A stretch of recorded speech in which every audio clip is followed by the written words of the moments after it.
Jeff, and get Vajrayana. It's church time. Pass on to you, or do you want me to? Okay, well, shall we start? Yeah. Jai Baba, everyone. Jai Baba.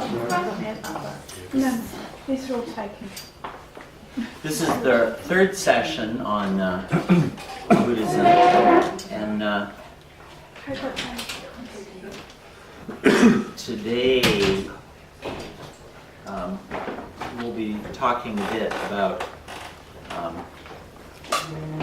the Mahayana developments. I said something about it last time, particularly the Madyamaka. These are some of the terms I wrote up there.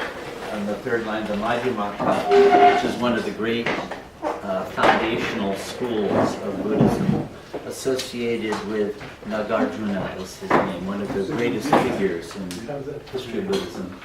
And the Madyamaka emerged something like the 2nd century of the Common Era. Nagarjuna is, in Tibet, he's really a revered figure, right? I mean, he has throughout the history of Buddhism. They call him like the second Buddha, as a matter of fact. And another major school that arose several centuries after that, which I read up there, Yogacara. And two of the important names associated with that school are Asanga and Vasubandhu. This is a consciousness-only or mind-only school of Buddhism. So we're going to see real transformations of Buddhism that came about as the centuries went by. Yogacara Buddhism had enormous impact, particularly as Buddhism crossed the mountains and went into China and Japan. It was enormously influential there, probably more than in India. In India, Buddhism got wiped out when the Muslims came in, 11th, 12th centuries. And the last major phase, which Jeff will talk about, being knowledgeable about Tibetan Buddhism, which is, that kind is called Vajrayana Buddhism. I don't think I wrote it up there, Vajrayana. It's it's a manifestation, one could say, of Tantra, which arose in India. It has early roots, but 7th, 8th century, it became really huge in Hinduism. I know in the West we tend to associate Tantra just with, sexual practices and stuff like that, but it's much more than that. And that sort of gives a distorted picture. In India in the 20th century, they tended to associate it with black magic. And there are those sides to it, but to think of it just as that is really much too limited a way. So those are the three major movements, the Madyamaka, the Yogacara, and the Vajrayana branches, or I don't know what you'd call them. And in the course of this, Buddhism transformed so much that it really goes beyond, in my opinion, anything that we see in Islam or Christianity. And yet at the same time, it does seem to remain true to certain core themes given by the Buddha, nonetheless. So, are you ready to jump into it? I think you can, a group from the Avatar's Abode can deal with the Madyamaka, Yogacara, and Vajrayana Buddhism in 2 hours. No sweat. This, I want to just remind you of some of the great themes of Buddhism. A lot of people weren't here last week. But, is this going to work? Yeah, it is. Okay, remember the Four Noble Truths, that life is suffering, the cause of suffering is desire. Annihilate desire and you annihilate suffering, and the method for that is the Eightfold Path. This is one of the Buddha's very earliest of all teachings. There's the Eightfold Path. I also talked last time about dependent origination the last two times. Do you remember that? Dependent origination. That nothing arises in isolation. Nothing arises separately. So a little formula. This is because that is. This is not because that is not. This ceases to be because that ceases to be. This might be, one could make the case as the most central teaching of the Buddha, which he applied to the domain of experience. Remember this wheel of causation? How out of ignorance this whole chain of subsequent effects is made inevitable. And once you buy into this whole program, you're doomed.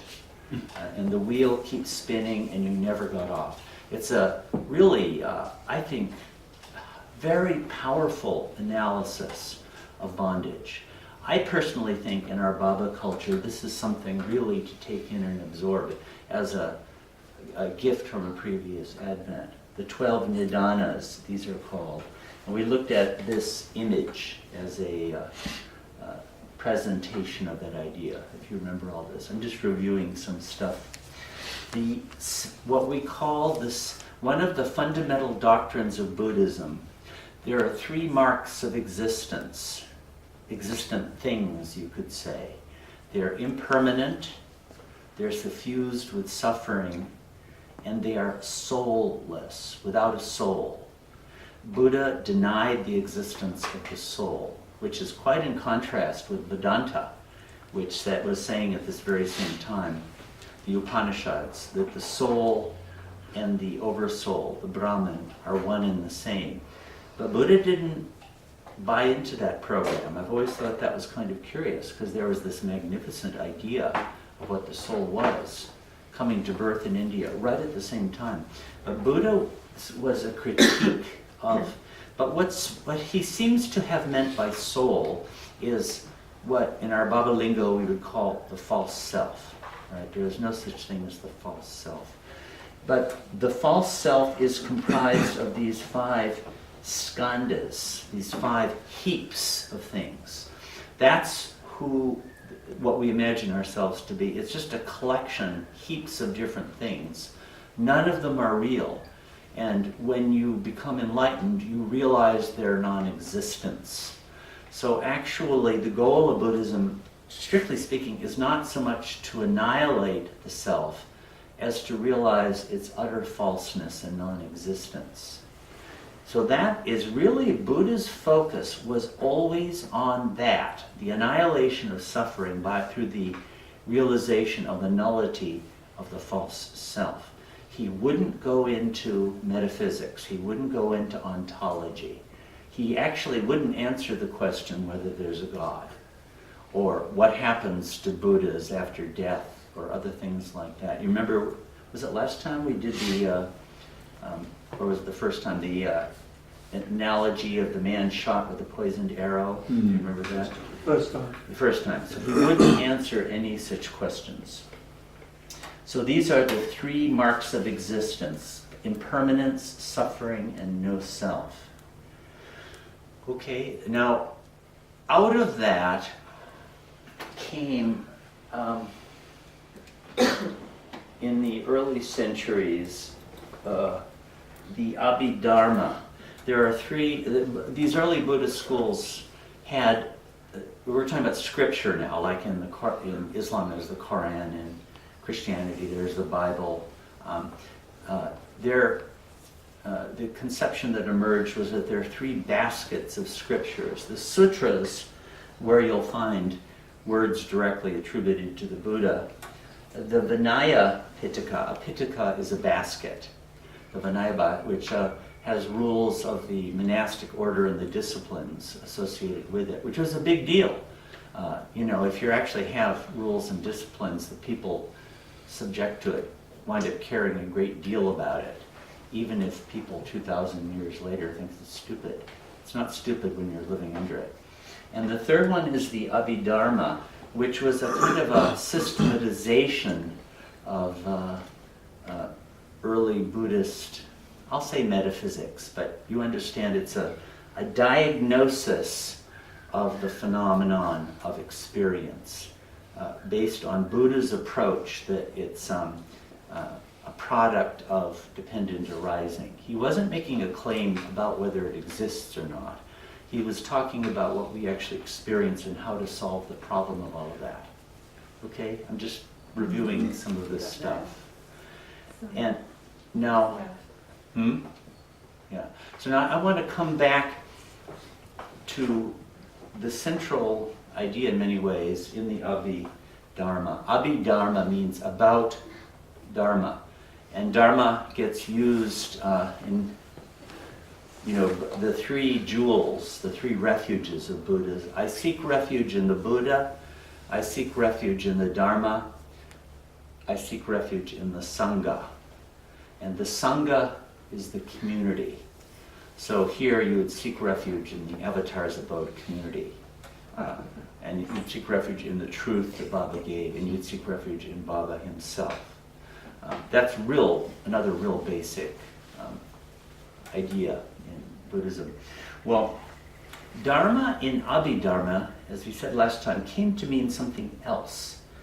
Not greater truth, but we could call it factors. Factors that give rise to experience. And I won't I gave a whole lists of them, the five senses and objects of sense experience, or they have all this very intricate analysis. And here's the point, that experience was seen through dependent arising. Remember, everything arises dependent on something else. And these dharmas, these factors, are what give rise to it. You remember this about dharmas? I know a lot of you weren't here last time. So a dharma is like, okay, the 18 feeling, notion, volition, contact. Oh no, these are the faith, diligence, repose, equanimity, shame, aversion. Here's another, the six factors accompanying every defiled thought: confusion, negligence, mental dullness, non-belief, sloth, frivolity, things like this. And they're good things too. They're not just all bad. They're not just sins, although these ones happen to be. So they had a very detailed analysis of all these categories of early Buddhist thought and some of the basic teachings of Buddha for what precipitates experience. So a dharma is that. It's like an element. It's a factor.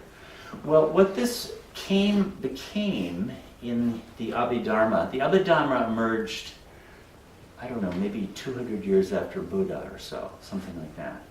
And a lot of the earlier Buddhism prior to the emergence of Mahayana is centered on this kind of a analysis. You know what you could call it is like if you're in a medical practice and you have an analysis of the major kinds of diseases, and then within that, the sub-branches of them, and then the different medicines and the different symptoms. It's almost like that. But what the Buddhist position is experience, what we experience is given rise to by these things.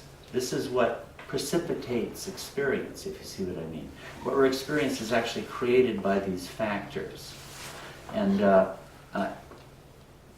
it wasn't originally a claim as to what really and truly exists. Buddha wouldn't talk about that. But it began to mean that, it seems to me. If anybody knows better, please correct me. I'm not a Buddhist scholar or anything like that. But it began to emerge into a belief that this is reality, created by these factors. And as I mentioned last time, a big doctrine that was fully developed in this Abhidharma period was the doctrine of momentariness. And the first mark of existence is that everything is impermanent, right? And thus, what we experience as a continuity of reality is nothing like that. Each moment is completely separate from each moment that follows. And nothing persists from one moment to the next. For example, the John, now and now. We look at John and think, John Perry. John Isaacs is totally different. He's a real substance that keeps going. But John Perry, one instant and the next instant, they're actually not the same person at all. Because everything is absolutely impermanent and momentary. It's a very extreme doctrine.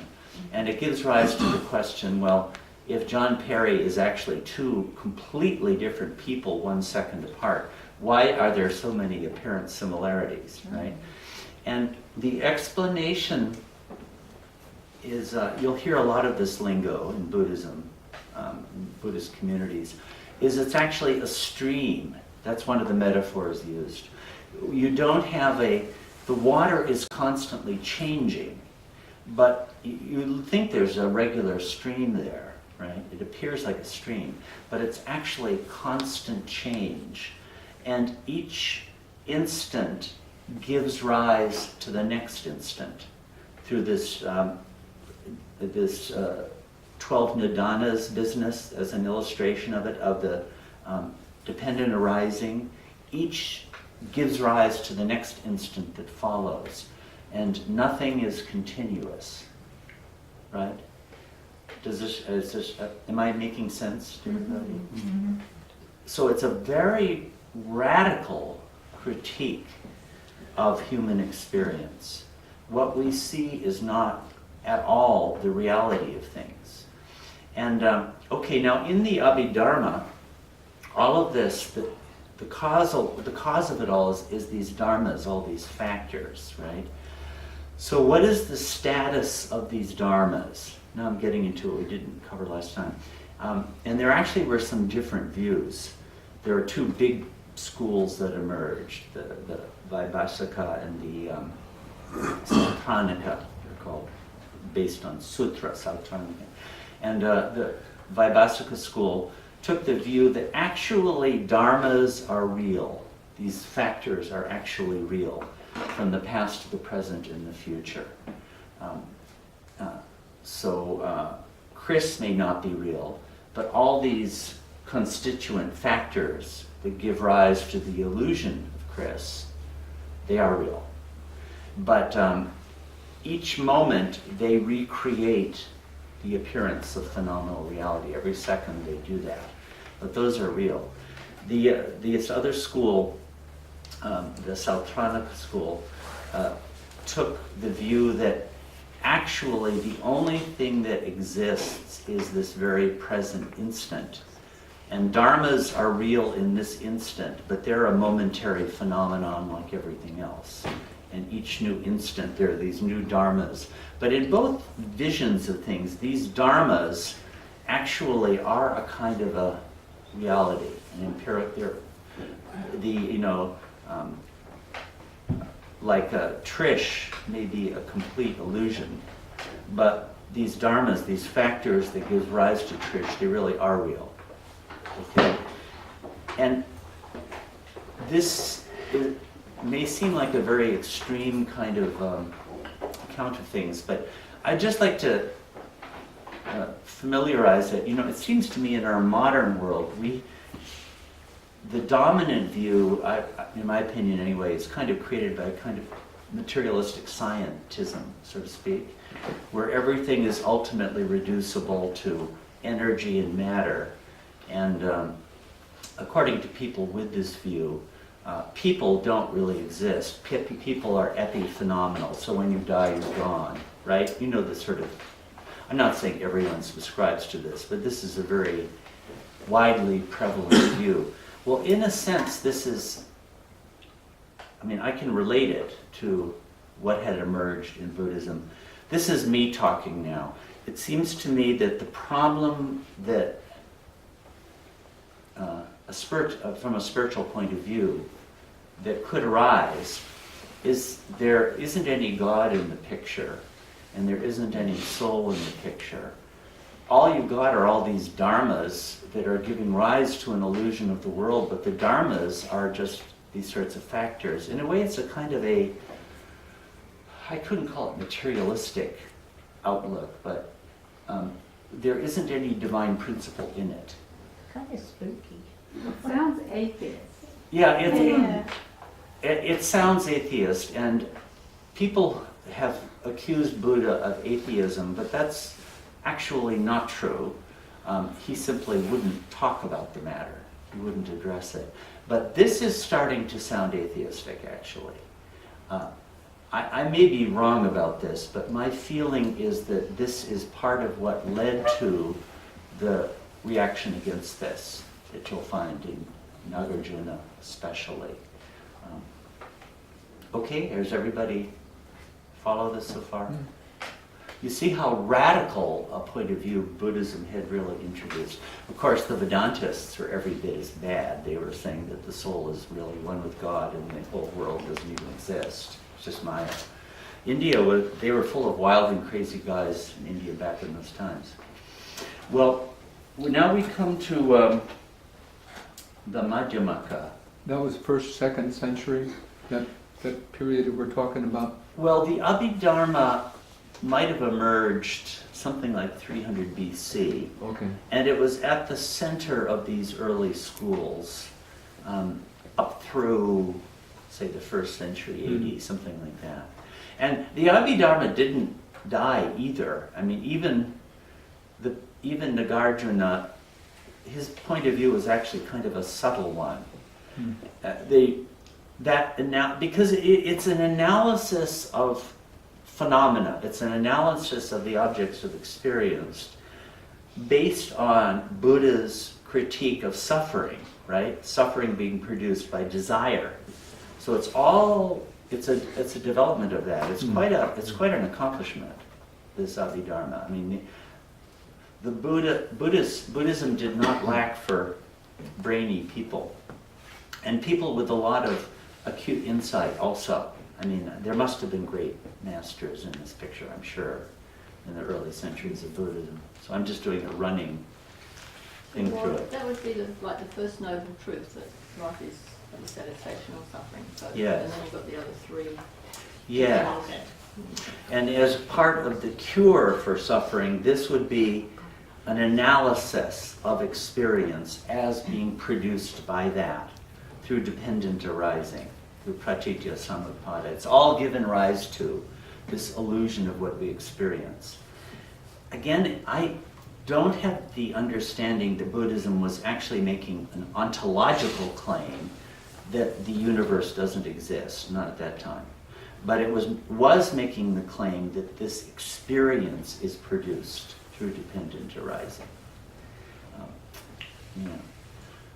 Well, we get now to any other points or questions you want to bring in? Yeah. I was going to ask, was that a way of, like a map, indicating a way of dealing with or being in a samskara-based world? Yeah. Surrounded by samsara. And how to cure it. Cure it? Or, Well, I mean, or I'm just giving this analysis of it. But the purpose of such an analysis would be so that you could overcome your ignorance and break the wheel. Transform is the word that is used. Transform, okay. So you can transform Yeah, greed and anger. right. And I think it's the Fourth Noble Truth, or the third one is the path to that. Yeah, the Eightfold Path, is the Fourth Noble Truth. Through, and there's right speech, right livelihood, all these different things. It was never, it was always, all of this existed in the context of, the word salvation sounds like something different to us, but to deliver you from the wheel, to deliver you from bondage. That was always its purpose. Buddhism always had that aim. So if we're going to talk about it as running in danger of atheism, don't get the idea that there wasn't this higher purpose. There always was. And there was never a time where there wasn't. What is it that reaches that higher purpose then? Yeah, no, that's one of these billion-dollar questions. Who is it who experiences nirvana? Everyone has the potential.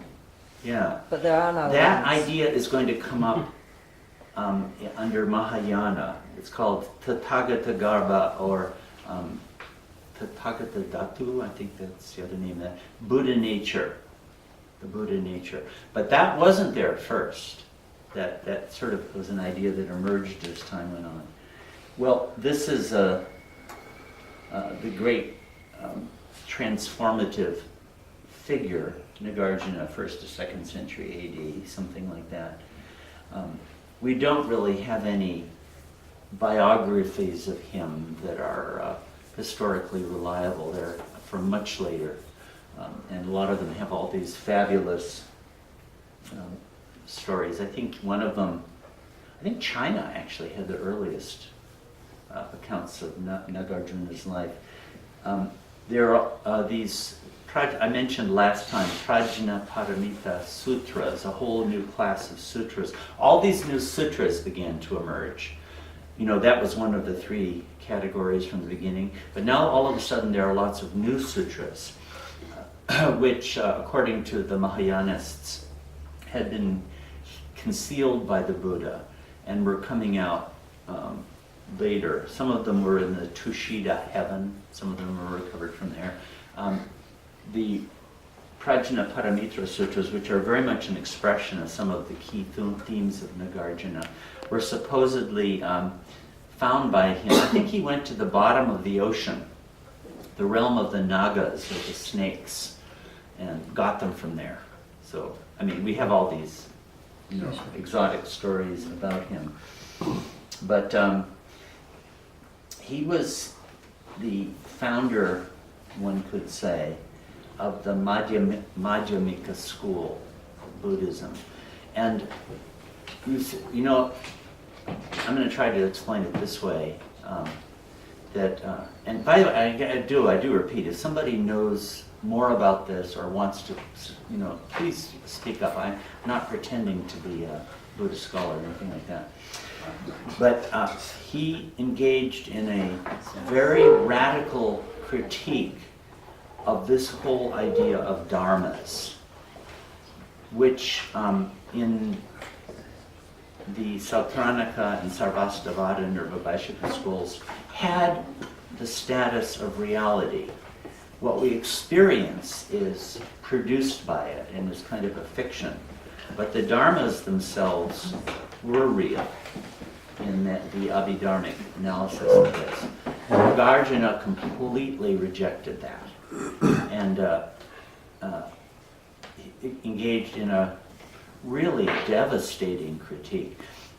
I've tried to read, I forgot to bring the book from the library, which I got out specifically to do that. Jeff got a wonderful new edition of his great famous work. It's called the Mula Madyamaka Karika. The Madyamaka is the middle way, and Karika is book. So it's a book of the middle way. And what he was, why is it the middle way? Well, any Buddhist is going to characterize his point of view as the middle way because it's so central to Buddhism, to the Buddha's own life. Well, it's the middle way in that it's the middle way between eternalism and nihilism, or annihilationism. Between the views, I'll say dharmas, that dharmas are eternal, or that they are taking birth and dying every second. And here's his version of the middle way. It always kind of makes me laugh. His version is that they don't really exist at all. But that's not quite true to say this. And here's another really big doctrine of Nagarjuna, it had, this understanding had been there before, but he's really brought it to the foreground. And that is the two truth doctrine. That is, there is conventional reality and there is the ultimate level of reality. Paramarthika Sakha is the ultimate truth, and conventional truth, I mean, I've forgotten the term for that, is like the conventional truth would be you're sitting here in the bookstore and it's May 25th and it's, 10:30 in the morning or whatever it is, and there are all these people gathered here. That's the conventional truth, the level of truth. And there is an ultimate level of truth where none of this really exists. So he was not actually denying that these dharmas exist, but their existence is on the conventional level of reality. They do not ultimately exist at all. And here's a $1 billion term. Wow, look at that! Wow! Another Myrtle Beach, North Carolinian. Yeah. So do Susan and Daryl really exist, or do they conventionally exist? Yeah, we'll send it to her. Okay. Hi, everybody. Just got in yesterday. Whoa! Oh, man. Quick, Jeff.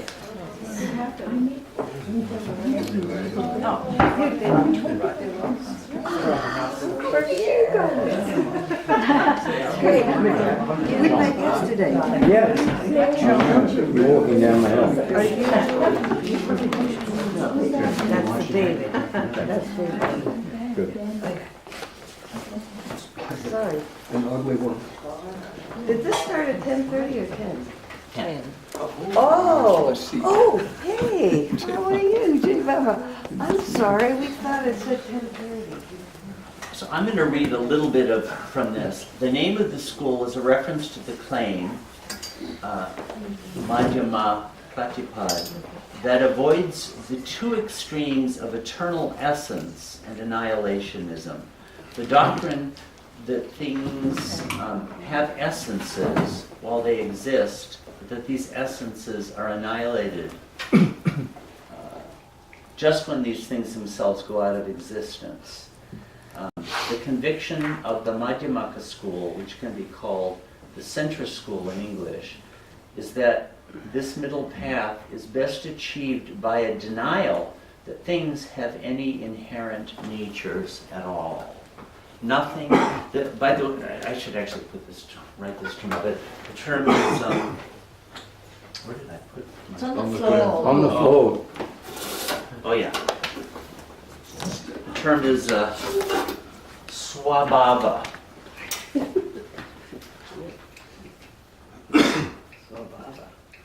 That's self-nature. Self-nature, or you could say essence. That would be be interesting to compare this with the Aristotelian tradition and the use of the idea of essence there. Nothing has an essence. Nothing has an inherent nature. And the really big word, which I didn't put up here, I did put it up here, is shunyata. Shunyata. Have you heard that word, shunyata? Or shunya. And in Buddhism, ever since Nagarjuna, this idea is one of the central themes. Shunya means empty, and shunyata means emptiness. Everything is fundamentally empty. It's void of any enduring existence. So things conventionally exist, but there's nothing real about them, ultimately. They're all dependently arisen. And dependently arisen, how everything that arises is always already dependent on something else. And it's like three sticks leaning up against each other. You remove one and it all falls down. Everything is like that, including dharmas. Dharmas, too, are subject to the same critique. So it seems like This is getting towards an ontology. It's getting, I don't really see much difference anymore. Some of you could take issue with that. That is to say, the whole world is an appearance, but it's fundamentally empty at the core. That is one could perhaps even say the foundational move of Madyamaka and even Mahayana philosophy. Something like that. What do you think, Jeff? Do you think that would be true? Or?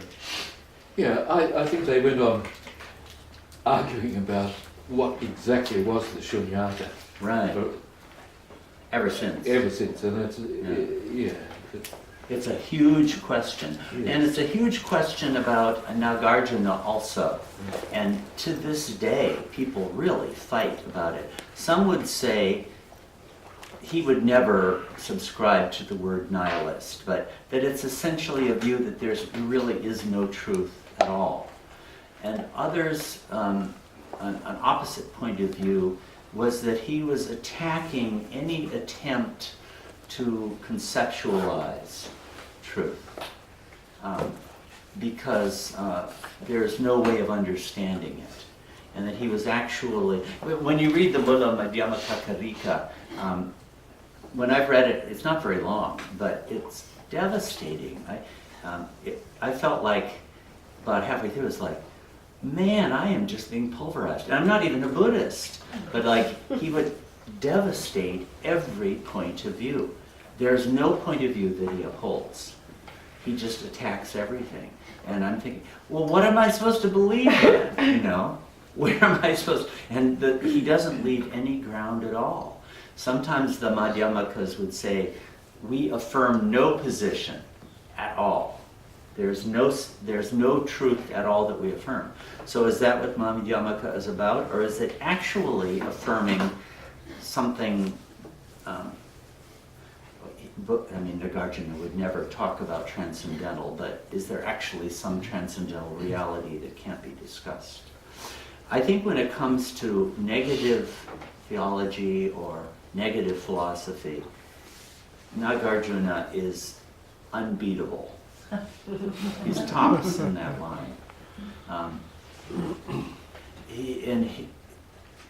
Here's a thing that he's very famous for. It's called, he didn't come up with this, but he developed it as no one else did. It's called the tetralemma. A dilemma, that's where you're caught between two different points of view that can't be reconciled. Well, tetralemma is where there are four of them. So this would be the typical tetralemma. So say about a dharma, or if you're not familiar with dharma yet, let's say an existent thing. The 4 points of view with dharma, dharmas exist, dharmas don't exist, dharmas both exist and don't exist, or dharmas neither exist nor don't exist. Or let's suppose we're talking about causation. Something is caused, something is, that's not the best example.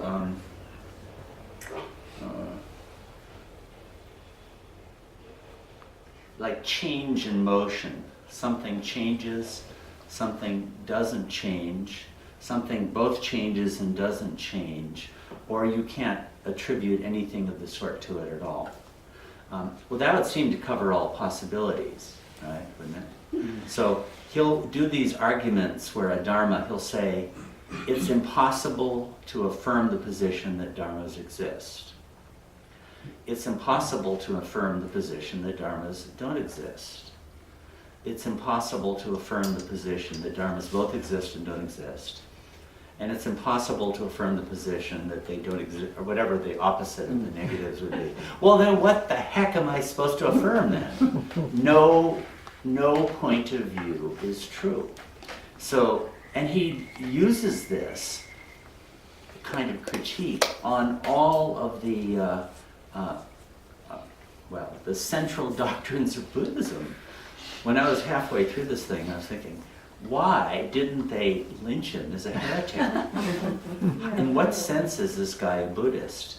But then, in the last two books, all of a sudden, he trots out all the doctrines of Buddhism, and they're all whole and intact: karma, reincarnation, dependent arising. And the thing is, on the conventional level, these things are all there. But on the ultimate level, there is only negation, there's only emptiness, which cannot be explained in any way. Who is he that you're referring This is to? Nagarjuna. We're talking about Nagarjuna, who lived maybe 2nd century AD, something like that. 2nd century Yeah. AD. I So- wonder if Nietzsche read any of his stuff. Well, I mean, a lot of our moderns really should read him. You know, it is, and a lot of them do actually. His postmodernists would, anyway, be interesting comparison. Yeah. Jeff might know more than me, but understanding is an experience that's non-experience. Yes. It's like nothing. Yeah. No, it's not nothing. It isn't. But That's why it's an everything is negating, everything you're saying is negating what you're saying. Yeah. I don't get it. He Why even would you said that. follow that? He even said that emptiness is empty. You know, even to come up with the idea that emptiness is sort of like a void or an infinite vacuum, even that isn't true. Nothing can be affirmed at all.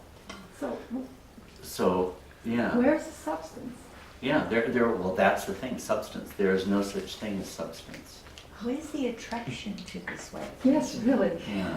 Depressives. Yeah. No, it's a good question, Steve. Yeah.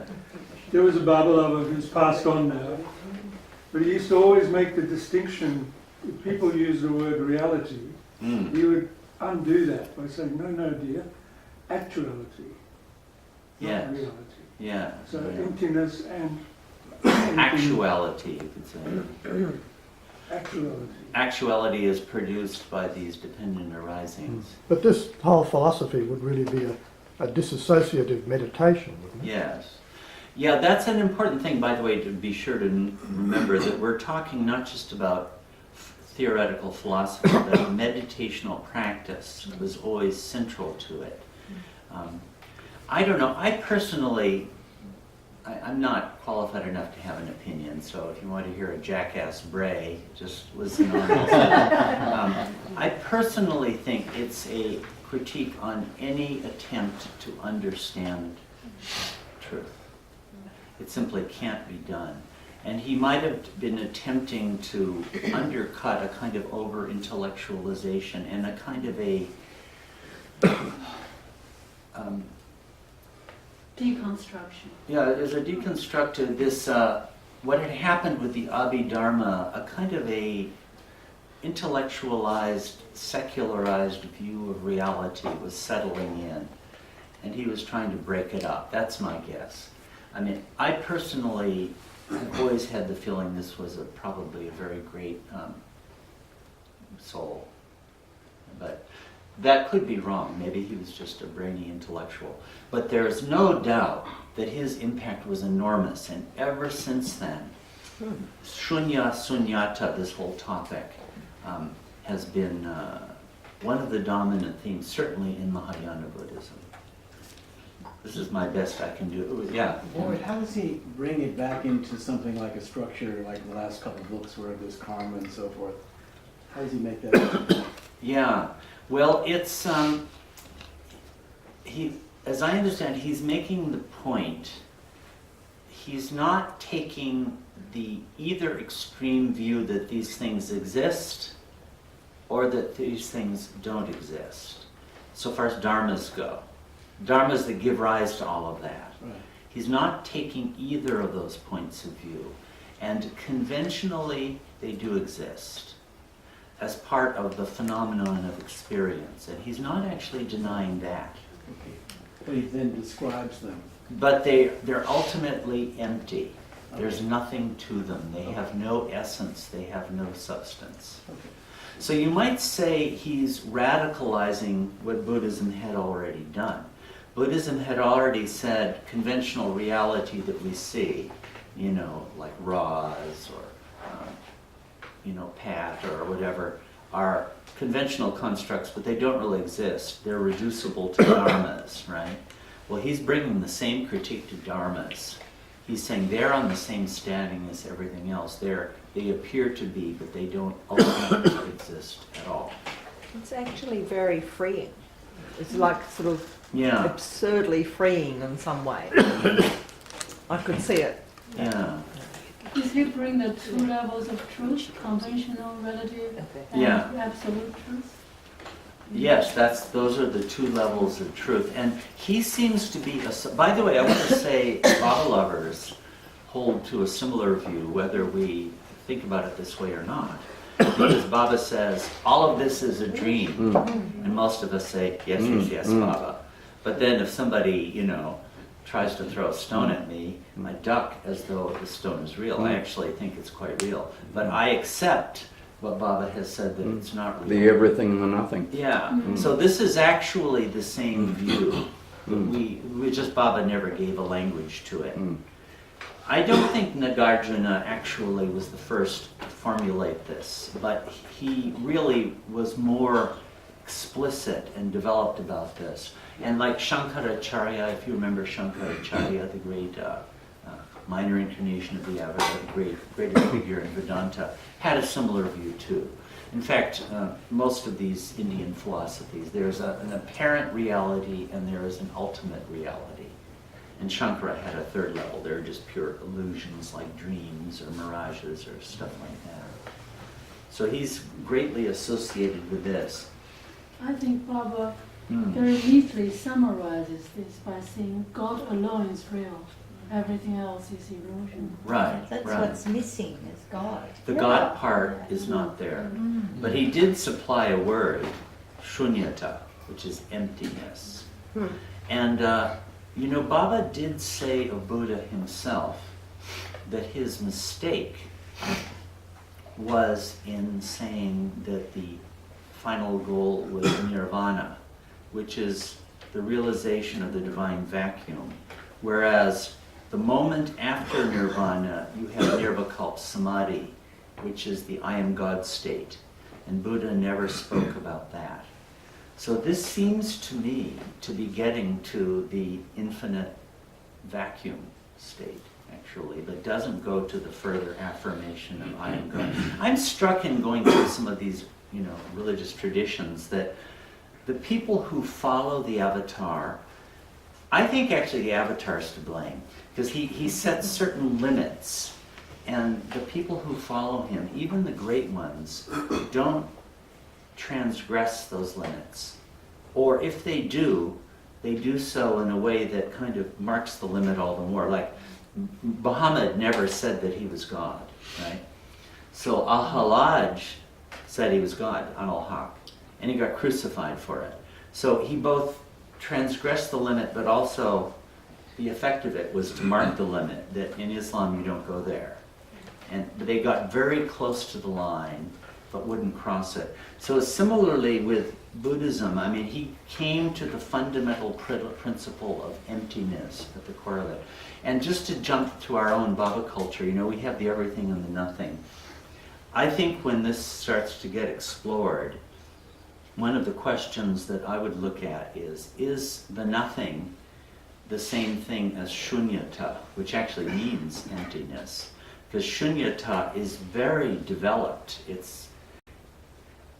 When I was reading this, I felt like I was, one of those grinders, you put nuts in a grinder or you put meat in a grinder. I felt like that was happening to my brain. It's like, give me a break, man. And he wouldn't. He absolutely wouldn't. I've never seen anything so extreme. He says, What was his life like? Well, nobody really knows. He's sort of a... He's a recluse? No, well, no one is really sure, but the best guess is that he was born in southern Andhra, somewhere Andhra Pradesh, and later in life went up. There was a great, we could call it university in North India, Nalanda University, and he was supposedly the head of it. So he was a very prominent figure. He was a very great and prominent figure. But this is not the end of Buddhism. No, it He doesn't. lays the foundation for Mahayana Buddhism. Later, when they talk about Buddha nature, so this is like what Yeah. term is called that. The negationalism of Nagarjuna gave rise to other schools. You know, it's impossible for a culture to live on such negation forever. So they did come up with affirmations, which we'll be looking at. But these are, like I summarized, some of his arguments, an infinite regress argument, or two things are neither identical nor distinct, or past, present, future. I'm just sort of giving the names of these, but he had these very intricate arguments for all these things. I'm going to read a little bit of it, and get a little idea. By the way, the probability is that this book it's in verse form, it's in poetic form, and it would be memorized. And students would memorize it, and then they would have to expound on it, develop it. So you actually need a commentary. I know you're all just going to rush to Amazon and buy the book, and so I'm just suggesting. I've read it 3 times, and I don't feel like I've understood it once yet very well. They've got a few copies in Mumbai. Okay, no, it's just going like hotcakes in Mumbai.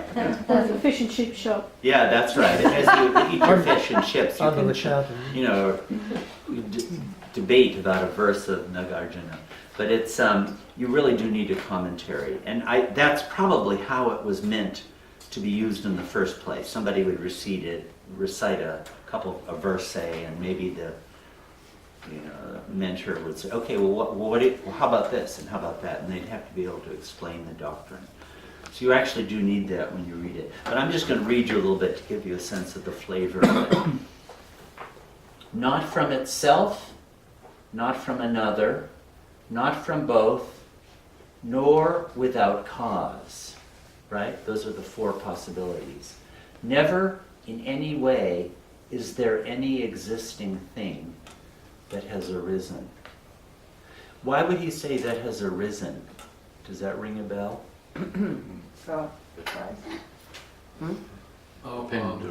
Dependent arising. We're starting with dependent arising. That's the dharmas themselves. Everything is dependently arisen. That's the given. We're not talking about molecules or atoms or existent things. Everything is dependently arisen. And it doesn't arise from itself. It doesn't arise from something else. It doesn't arise from both, or it doesn't arise without a cause. Well, that's every possibility, right? So this is the very first verse in the whole thing. isn't that sort of describing beyond God, basically? I mean, state? Well, that's where I would go with this. But one of the big questions, Nagarjuna certainly doesn't say anything like that. Yeah, so do you think he was on that level of consciousness? I myself think it's possible. Because He might have been a God-realized soul. That sure sounds like it. That last second statement sure sounds Well, like that's what spiritually minded Baba lovers would like this interpretation, and so I do. But sort of like postmoderns in the university would say, oh, this is a bunch of spiritual bullshit, you don't know what you're talking about. Okay. So these really are big debates about Nagarjuna. It's very what to make of all of this. The intrinsic nature of existence, the swabhava, right? Swabhava, the intrinsic nature. The intrinsic nature of existence does not exist in the conditions, etc., in the conditions that give rise to it. The intrinsic nature not occurring, neither is extrinsic nature found. Now, I'm not going to even try to explain that, although I was reading on it. So an opponent says there are 4 conditions: the primary cause, the objective support, the proximate condition, and of course the dominant condition. There is no 5th condition. So this would be a doctrine prevalent at the time. And Nagarjuna says, an action does not possess conditions, nor is it devoid of conditions. Conditions are not devoid of an action, neither are they provided with an action. Okay, so I'm not going to try to read any more of this. You'd have to spend an hour on each one of these. But you get the sense of the flavor of it. It's every explanation is being attacked. So this one finds in a lot of the critical sutras that arose at this time. Like, maybe I'll take a little look at, I just downloaded Lotus Sutra. the Lotus Sutra, or yeah, maybe I'll read a little bit of this. This is called the Heart Sutra, Prajna Paramitra Hridaya Sutra. And this is maybe the most popular of all Buddhist sutras within Mahayana. It came about later. People now, some people think it was composed in China, actually on basis of other things. So, okay, I'll read a little bit, and you can see some of the emphasis on emptiness. Thus have I heard. At one time the Buddha was in Rajagurha on the mountain of Gurhrakuta, along with a great Sangha of bhikshus. A Sangha is the community, and bhikshus is a name for monks. At that time, the Buddha, the Bhagavan, look at what they're calling him, a Bhagavan, which means the Lord, entered the great, vast, and extremely profound samadhi. With the multitude, Avalokiteshvara, this is one of the bodhisattvas. I mentioned bodhisattvas last time. Kiteshvara, Bodhisattva Mahasattva, was practicing the profound Prajnaparamita when he illuminated the 5 skandhas. The 5 skandhas are the 5 collections that make up the false self, the 5 heaps that make up the false self. Right? You remember that? Our false self is made up of 5 aggregates, and none of them are ultimately real. So he was illuminating the 5 skandhas and saw that they were all empty. Right? Here we have it. The doctrine of shunyata coming up. And left all suffering and misery. Then Saraputra, that's one of the disciples of the Buddha, by the power of the Buddha, joined his palms together and said, virtuous man, for the noble Avalokiteshvara, Bodhisattva Mahasattva, and said, virtuous man, if there are those who wish to cultivate the extremely profound practice of Prajnaparamita, how should they cultivate the practice?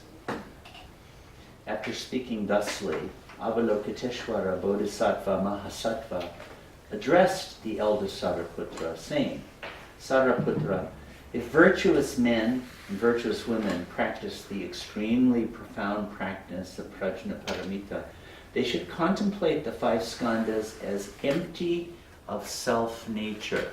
So almost I bet the word is swabhava, empty of essence, right?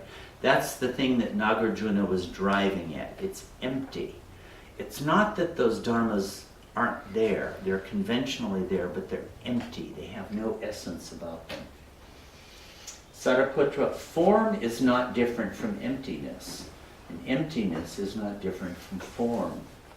Form itself is emptiness, and emptiness itself is form. Sensation, conception, synthesis, and discrimination are also such as this. They're empty. Saraputra, all phenomena are empty of characteristics. They are neither created nor destroyed, neither defiled nor pure, and they neither increase nor diminish. This is because in emptiness there is no form, sensation, conception, synthesis, or discrimination. There are no eyes, ears, nose, tongue, body, or thoughts. These are all fundamental to the Abhidharma analysis of things, the 5 senses and the objects of sensory experience. Do you think it's like the Mananash of Mayababa? It makes me think, maybe when you go through Mananash, it's like going through the process of the Just Madyamaka. annihilation of Might be everything. something like that, yeah. Anyway, I won't read more of this, Okay. but you can see how this is really a Madyamaka influence is strongly apparent in it, right?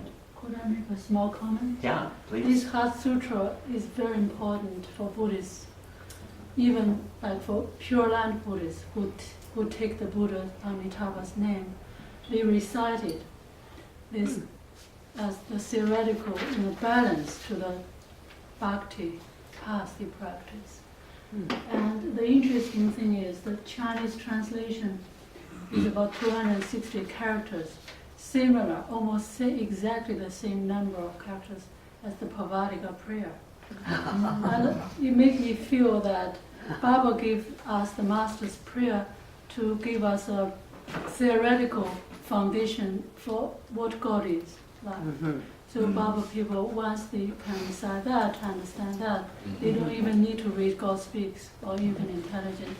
For the Buddhists, this is the essence of the Mahayana Buddhist teaching. They memorize it, right? Yes, they Yeah. sing it, Yeah, even sing in it. Sanskrit. Hugely influential. This is in North and East Asia now, not India. A lot of these things had their, of course the Madyamaka was in India and had huge influence there, but some of these developments really went in that direction. Now, I always think it's,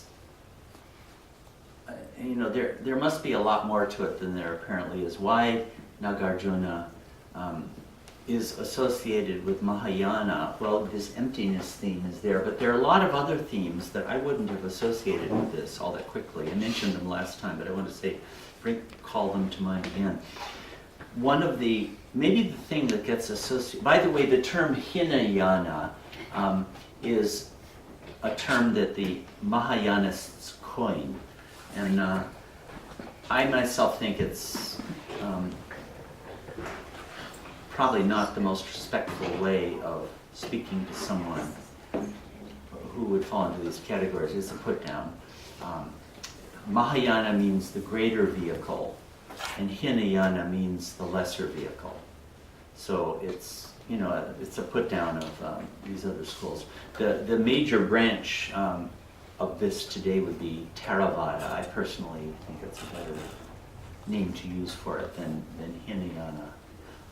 But flipping that out there, I'm expressing a common opinion these days. So I'd say Mahayana. Theravada is the descendant of that today. But here, maybe the most central theme defining Mahayana is a change in what the ideal was seen to be. And the way the Mahayanas put this was, instead of wanting to become an arahat, you want to become a bodhisattva.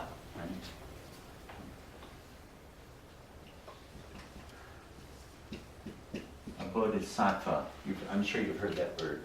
And there, in the Mahayana, there emerges a kind of a pantheon. It's like the Hindus had nothing on the Mahayanas. There are bodhisattvas all over the place, and they really start to look like deities even. But a bodhisattva is near. And what was that word, arahat? You said an arahat. That's that is one who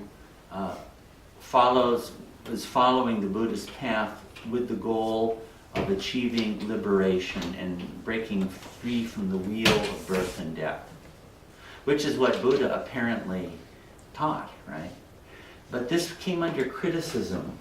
Sorry, Lord, I'm just looking for Sue. Ah, Is she not here? she's not here. She's preserving. Sue She's in the Jamison. library, Alice. She's in the library? Yeah. Oh, the other Sue. Okay, thanks.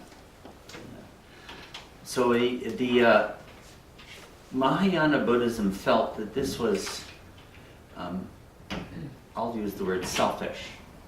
And the bodhisattva is the one who defers entering into nirvana until every other creature in the universe has achieved it first. So it's a affirmation, you could say, of love for others, of compassion for others, of service to others. So Mahayana really had this emphasis right from the start.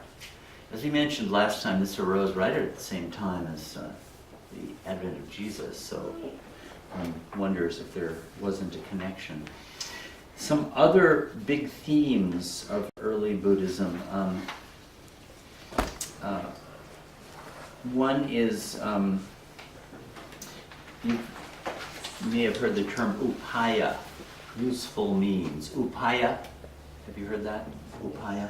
Upaya is like the teachings of the Buddha were a useful means to help people to achieve freedom from the cycle of birth and death. But whether they are ultimately true or not, you can see with Nagarjuna, you can't even say anything is true. But these conventional truth given by the Buddha would serve to liberate you. So there's a famous analogy for this in the Lotus Sutra, which was composed in, I think, the early centuries AD, something like that. One of the really major sutras. In the first century. About the first century. First century, yeah, something like that. And there's the allegory, the analogy of the burning house. And it's this, there's a father with a bunch of children and he loves them very much. And he comes home one day and sees all the children playing in the house with all their toys. But the house is burning and they're all going to die. And he knows that. So he calls to them and says, "Children, come out of the house, it's burning." But the children have no idea what a burning house is. They don't get the idea at all. And they're enjoying playing with their toys. So they won't come.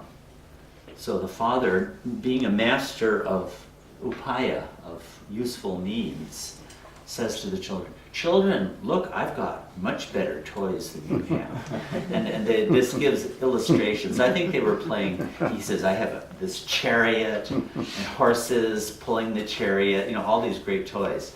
So the children really take interest and they all come running out of the house, and thus they're saved from burning in the fire.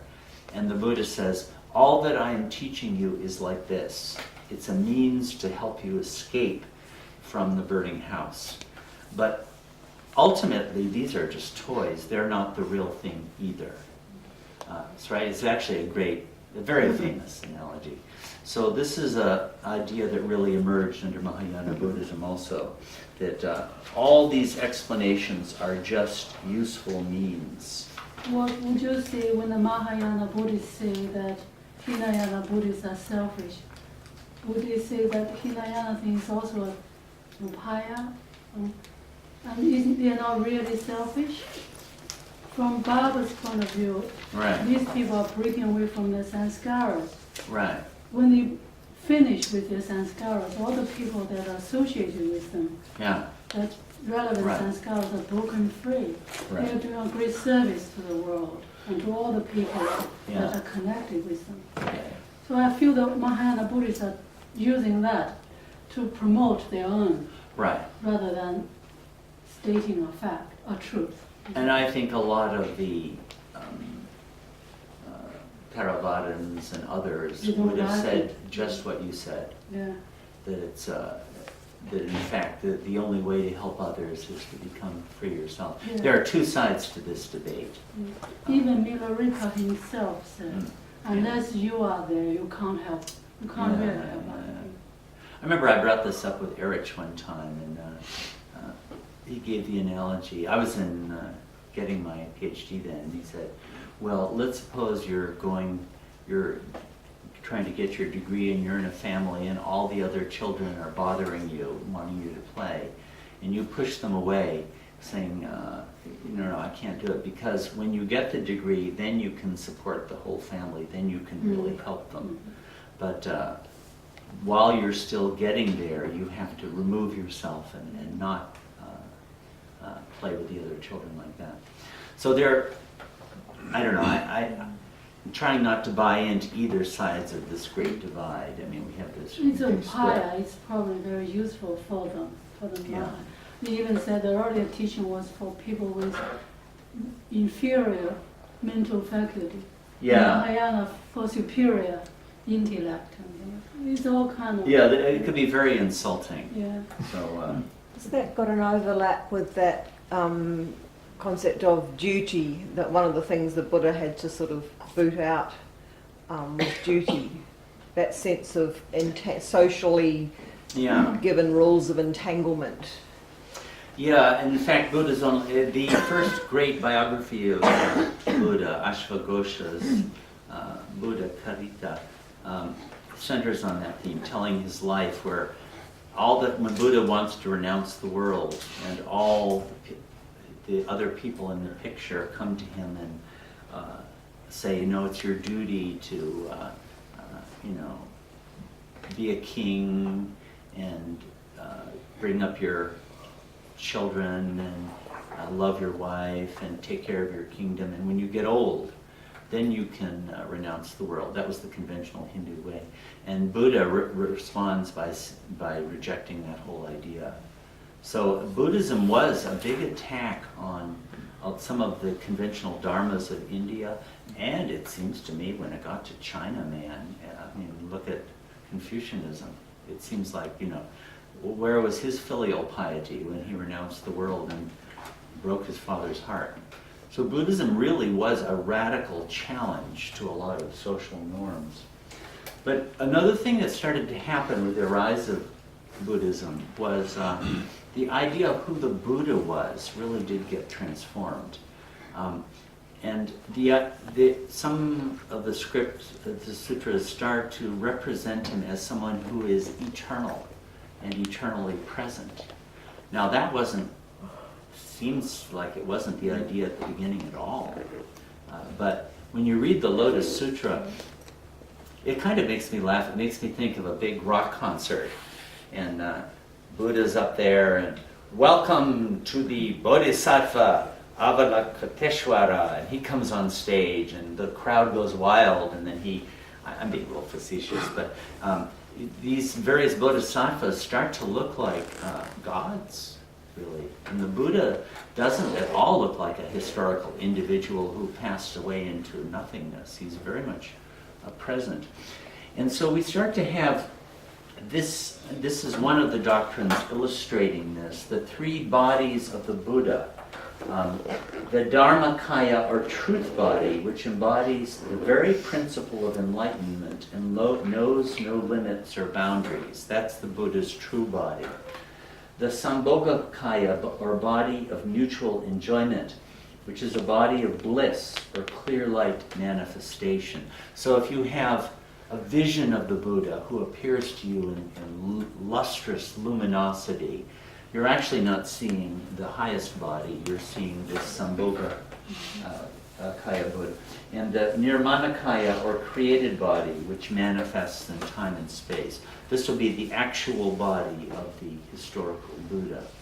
This became a kind of a standard doctrine, and it found its way into Stay with God.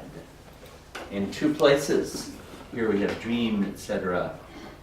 Yeah, look at this. And demolishing the again building.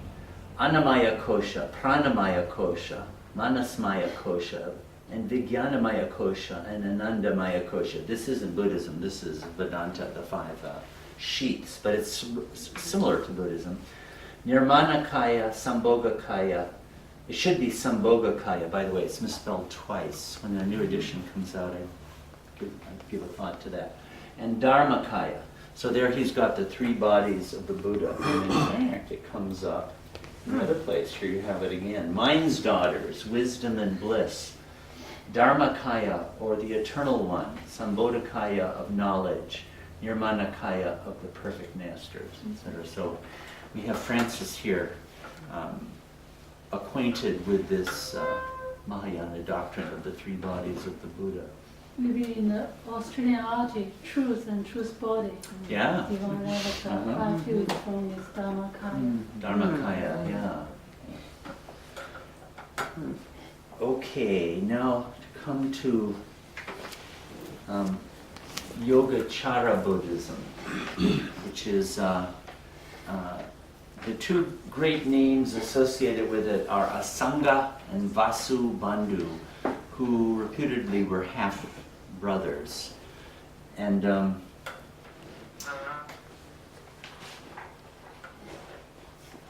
what shall I say about it? This is a huge development with an enormous impact on China and India, especially in later years. But one of the schools of the Abhidharma Buddhism, the South Pranaka it's called, had the idea that these dharmas, they took the view that dharmas were real, right? They're real in the present moment. But there's a substratum of a flow of consciousness in which they're sustained. Well, this Yogacara school took the view that the mind is real, or consciousness is real. And it radicalized the point of view that everything that appears to us occurs only within the mind or within consciousness. Now, some people today say that this is a misunderstanding of Yogacara Buddhism, that Vasubandhu wasn't actually saying that the world does not exist, but just that it's not relevant to our consciousness. So you could take that as you want. From what I've seen, it doesn't seem like that's true, though. It seems like he's being more radical than that. And He does say all dharmas are created by the mind. Yeah, all dharmas are created by the mind. They don't have an independent existence. So now you're starting to get an affirmative principle here. But the mind is not the ordinary mind. There's a real mind notion there too. In fact, his analysis of the false self has these 8 categories. So you have eye consciousness, the sense of seeing, ear consciousness, nose consciousness, tongue consciousness, body consciousness, right? These are the 5 senses. This is pretty early Indian psychology. Baba in Infinite Intelligence does this too. These are called the indriyas, the 5 senses. Okay, this is all conventional. Now we have mind as perception or sense consciousness, mano vijnana, or manas. That is, there's an aspect to the mind in Indian psychology that takes all the input of the senses and interrelates them and integrates them to concepts. Like, we're getting all the sensory input, but you could focus, there might be a sound outside you don't pay attention to, and you might take certain sensory perceptions and say, that's a Susan, right? Or that's a Roy. This aspect of mind is that. Then beyond this, there's a defiled mind. This is the egoicity of the person. But this was the really big one. Storehouse consciousness, alaya vijnana. This was really the new development in Yogacara. There is an underlying consciousness that stores seeds. Bija is the word. Baba used this word too. A lot of this is very relatable to what Baba says. And the seeds or impressions, I think they use the word vasana, and I think they might even have used the word samskara here, are latent there, and they arise into consciousness, and this is what precipitates experience. So you see, we are starting to get something that begins to look like a substratum of the self, right? And there are a lot of fights between the Yogacara people and the Madyamaka people, because Nagarjuna wasn't conceding anything at all. But in the case of Vasubandhu is the greatest exponent of this, you are starting to get a mind or a consciousness that is starting to look like it's real. Now, this is getting into dangerous ground. In fact, let me introduce another idea that had come up during this period and before, and that was of the Buddha nature. Pat, you were actually talking about this. Yeah. And one of the terms for it is Tathagata Garbha. Tathagata is the thus gone one, which is a name which Buddha would use for himself in the sutras. And Garbha means womb. The womb of the thus gone one, or the womb of the Buddha. What this idea is that in every creature there is this Tathagata, where we have the womb of the Buddha nature within ourselves, and thus the potentiality to realize the Buddha ourselves. This is really starting to sound an awful lot like the Atman, or the real self. And the way that Buddha is being described is getting to sound an awful lot like God. Yeah. So they're really on thin ice. But they're, in terms of the Buddha seems to have refused to affirm either one of these things. And in terms of the self, he actually denied it. It seems like after the avatar, the great ones start to compensate for the things he didn't say. Like Muhammad would never say he was God, but you have Ibn Arabi, who gets as close to that as you possibly could. So in the case of this, there really are starting to affirm something within the self that is looking like an eternal soul, and a nature of the Buddha that is looking like God. So there are a lot of debates about this. There's even characterizations of the luminous mind as the real source and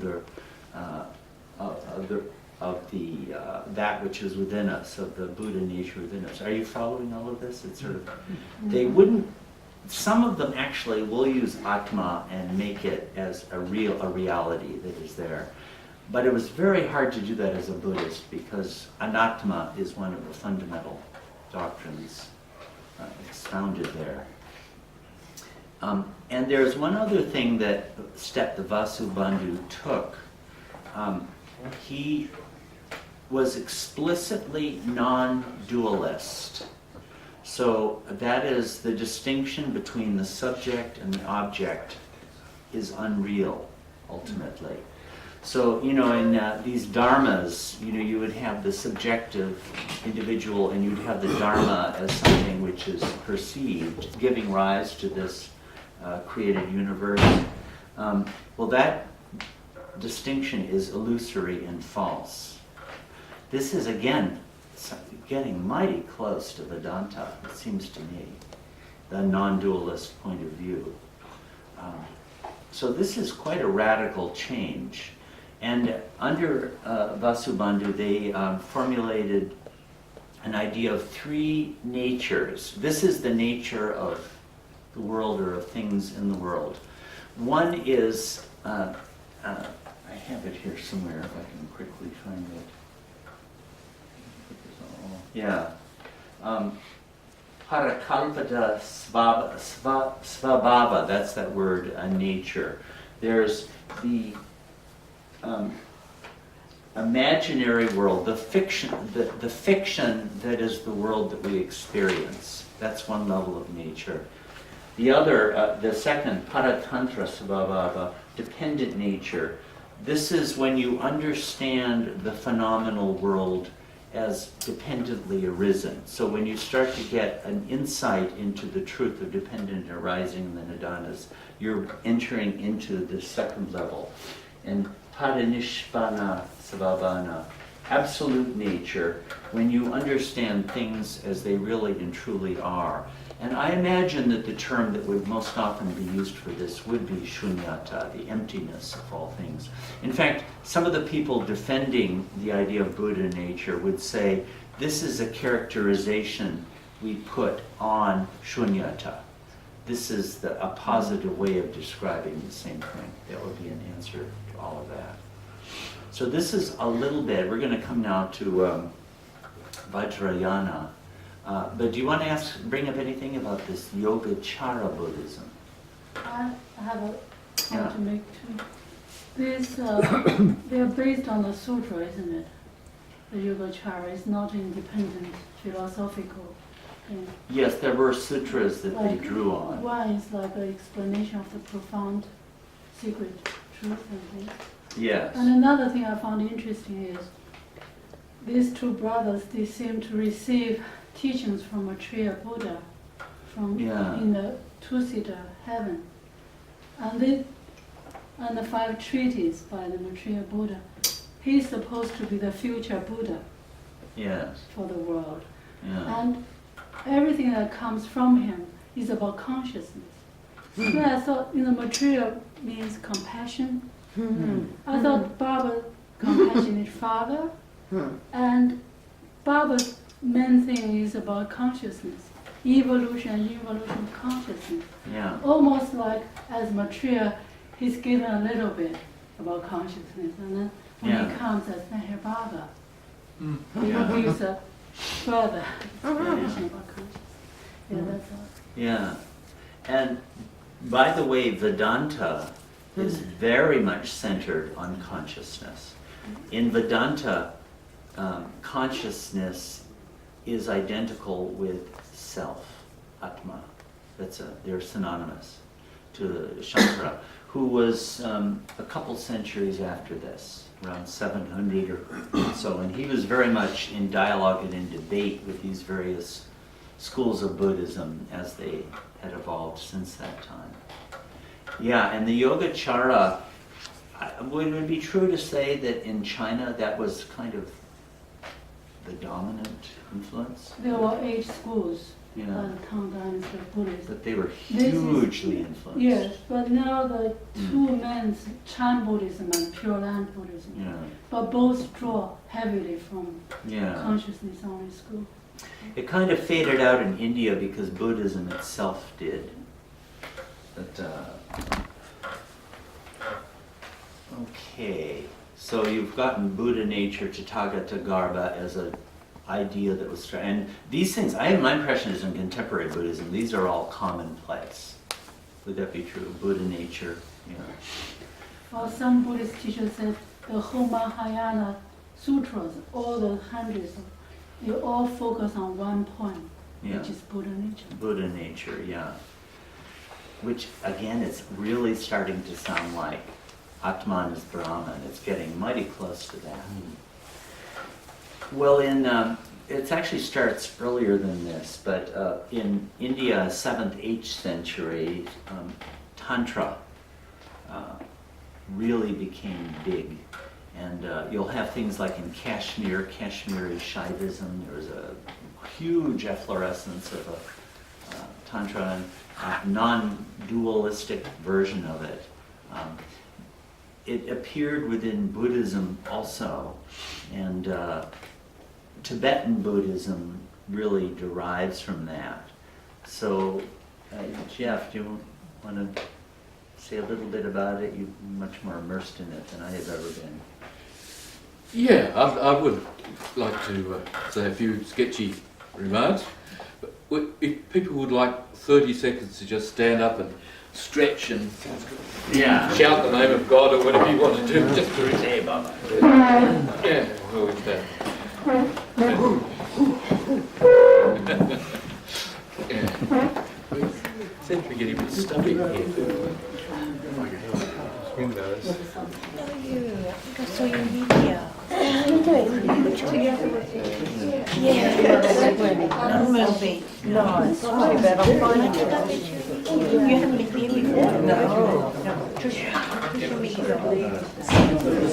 My husband was very I think with all the Yogacara traditions, it's very important. Yeah. Because you don't go with the other traditions. exactly. Pain, which is So it's all about is development. how to get to Yeah. Baba and Buddha carefully planned skillful school. Yeah, I think most of you could see how Buddhism couldn't stay in the Madyamaka forever. It's just, there's no positive root there. Is your name Robert Dale? No, Robert Robert Dale. He's about this man who lived in the farmhouse. Yeah, that's right. Robert lived in the farmhouse. Yeah. And you are? John Parry. I lived down this road. Sitting back down John now. Perry, you lived on the road. Okay. So now we're coming, I should read the word of the Lord. Yeah, that's right. Yeah. His name is Yeah. Okay. This is all Tibetan Buddhism. Several of these days. He's not here. Yeah. He's around. That's the sign Yeah, we got that the some. session has begun. Well, we got dependent arising. After depending and rising, it's very important to sit down again. Well, of course, now we're getting onto the adults-only side of Buddhism. If I was 50 years younger, or maybe 60 years younger, we might even have a demonstration of Tantra. However, it's not by no means the right thing to do at the moment. So, no, I'm joking about that because of course it has virtually nothing to do with sexual indulgence, although that was one of the upayas of the whole Vajrayana tradition. And the Vajrayana tradition is, one would think, going to be quite important in the modern world, because we seem to be having a great cultural transition towards visual, symbolic activity things rather than textual-based things. So people want to approach reality in very immediate ways, and that's exactly what the Vajrayana tradition does. And it's a very complicated business, the whole Vajrayana. For a start, it seems that it's a melding of Buddhism with what you could call the primitive religious traditions of mankind. Shamanism, where particularly gifted individuals were able to communicate at higher levels with divine influences, and then give the benefit of that to the rest of the tribe, enabling them to have all sorts of supernatural powers.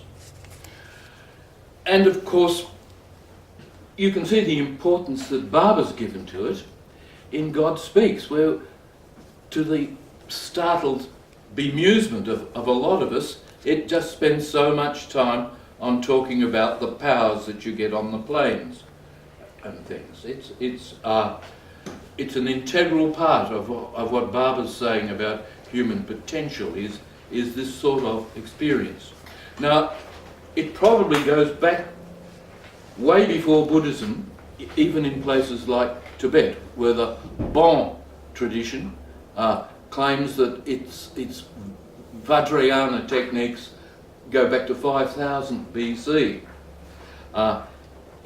So it's a very hazy beginning, even though, as Ward said, historically it seems to have just come into evidence in say the 7th and 8th century, but I'm sure it's more primitive than that, and it more or less coexists in some way with the sort of Buddhism that Ward's been presenting to us, which is the Buddhism that's been handed down by monastic institutions, solitary meditators, and which has been largely a turning inward towards emptiness, whereas a whole side of Buddhism has been exploiting the potentialities of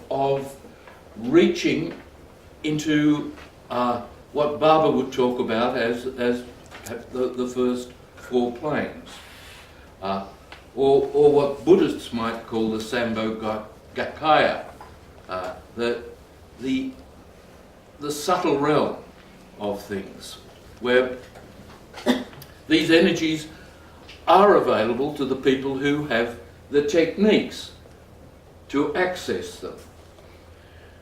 And of course it's always had its real dangers for doing this, because you can see how much, not just in the present day, where there's such a craving for instant gratifications, but in the past as well. You've got this enormous division between black and white magic, for a start, and this temptation that Baba so stresses for the fourth plane, this temptation to indulge in power with the ego, and it's a temptation that goes right through the subtle realms and doesn't start to be non-operative until you get to the mental realms.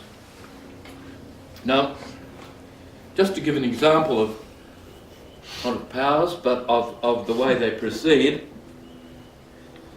these are two very common accompaniments to Vajrayana Tantra.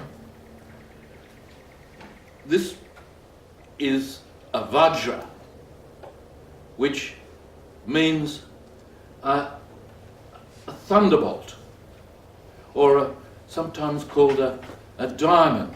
The Vajrayana is sometimes called the diamond wave or the thunderbolt wave. It's usually held in the right hand, and it is made of brass usually, or other metals. Now, it's accompanied by the bell, which is held in the left hand. Now, to look at the Vajra first, you can see it's a two-sided thing with a rounded part in the middle.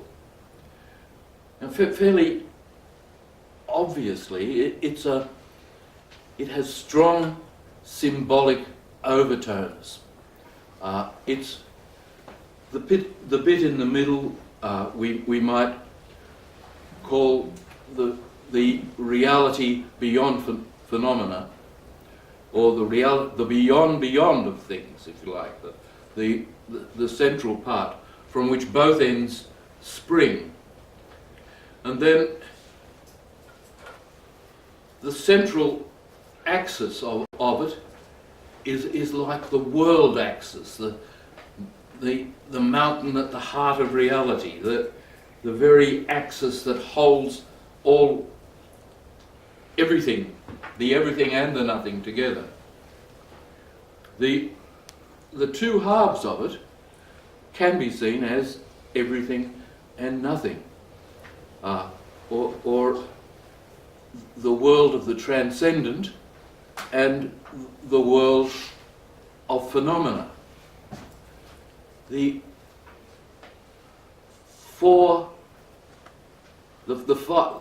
five bits, if you count the middle bit as well, many symbolic representations of 5 Dhyana Buddhas, for example.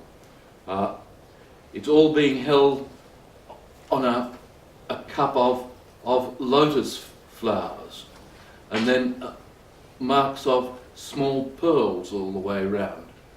And it's meant to be,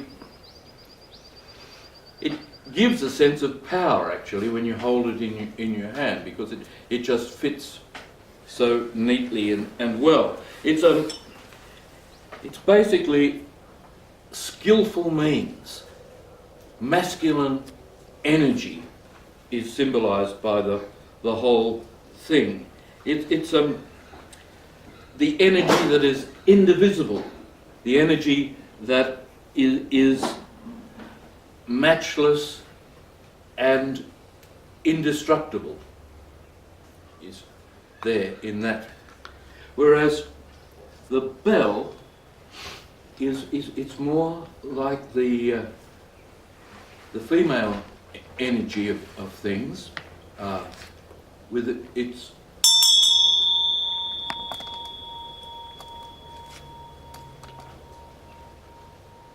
the wisdom that leads us on to emptiness.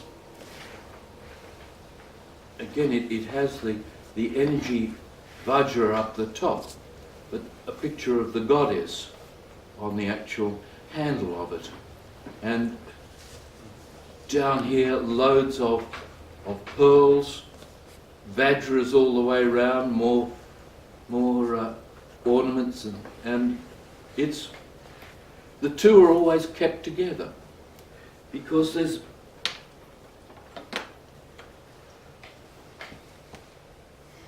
Vajrayana is working with the energies of opposites all the time. And it's not a path that is trying to lead to suppression of the senses, of a turning away from inner desires or impulses. It's something that wants to transform, as you said, the powers that we have into powers which lead to transcendence and self-discovery. We've got both yang and yin, if you like, here in these two objects. And we're moving in away from the sort of definitions that Ward's been giving us here into something more imaginative, more visualized, more symbolic, a different sort of basic approach to gaining knowledge rather than conceptualizing things. And it's been a part of the Buddhist tradition, as Ward said, it's largely in Tibet, and that's where it's coming from at the moment. To the west, in a big way, is Vajrayana Buddhism. But it's also hasn't been restricted to Tibet. It's moved into Japan, for example, where you have the Shingon sect, which also uses mantras and in sacred syllables and incredible detailed visualizations to break down the mind that thinks in terms of entities. A lot of what Ward's been saying is how the Buddha originally avoided having entities as realities. And the techniques of the Vajra path are largely doing this, bringing body, imagination, emotion into the path that is able to break down what we think of as reality.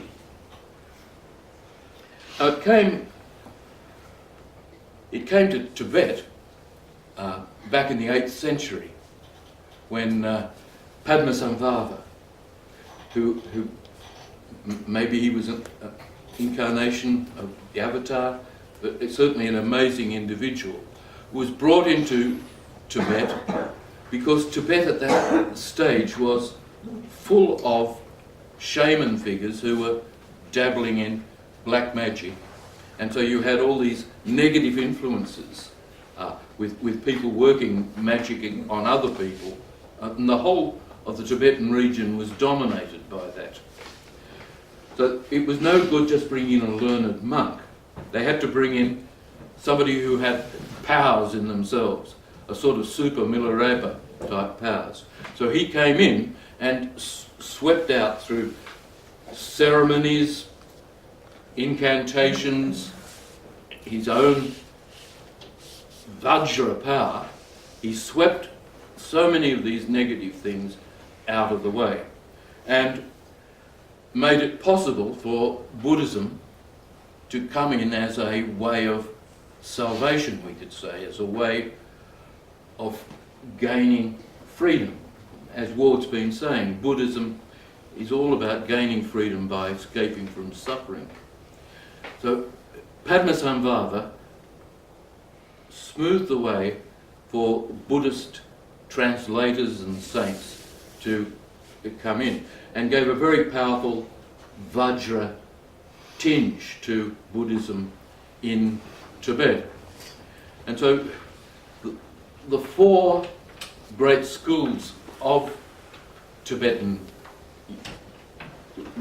Buddhist religion all have this Vajra element, but particularly the Nyingmas, the old school of Tibetan Buddhism, but also the Sakyas and the Gelugpas and the Kagyupas.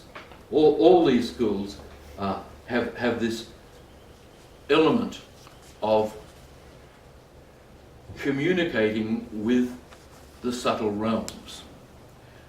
And when you look at pictures of Tibet, you'll see a whole lot of guys running around with long hair. If you go to a Tibetan village, you'll find if you want to have a medicine prescribed or a charm given to you for some reason or other, you go to the guy down the end of the village who's there full of hocus pocus, as it seemed to Westerners, of course, but who's acting as a sort of witch doctor for manipulating these energies. And some of these people were extremely learned and powerful, as well as just being local wonder workers. And it exists as a sort of parallel tradition with the monastic culture, which is not to knock either of them, because the monastic culture gave birth to all sorts of amazing people who went in and did 20-year solitary hermitage life and came out radiating the most immense powers. They'd gone straight, presumably, to realizations way beyond the subtle realm. But the subtle realm realizations remained part of the whole tantric tradition. And it's been able to hold its own partly because of the geography in Tibet. It enabled people to be different and to get away with stuff that would seem to be outrageous to the monks in the monasteries. But you could get a nice little isolated hermitage or village and be out of the way, and the local feudal powers couldn't shut you down. It's the same. It maintained this element of Buddhism that must have been there in India. India has been the country in the world that maintained extraordinary religious liberty and variety and richness of local traditions in a way that seems incredible to us, that every little village could have its own particular music, sacred music, or its own particular art, or its own particular religious emphasis. You had this richness, infinite richness, that's there when there's an avataric tradition. We've hardly started with Baba, I guess, at the moment. But within the avataric traditions of Ram or Krishna, or the Buddha, you've got mind-boggling, infinite varieties of practice and theory that have grown up. And the Vajra side of things is very much kept that alive. It's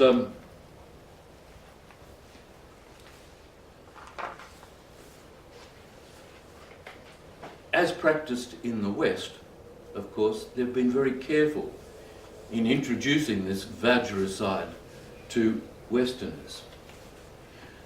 At the moment, if you investigate Tibetan Buddhism, you'll hear a lot about Dzogchen. Now,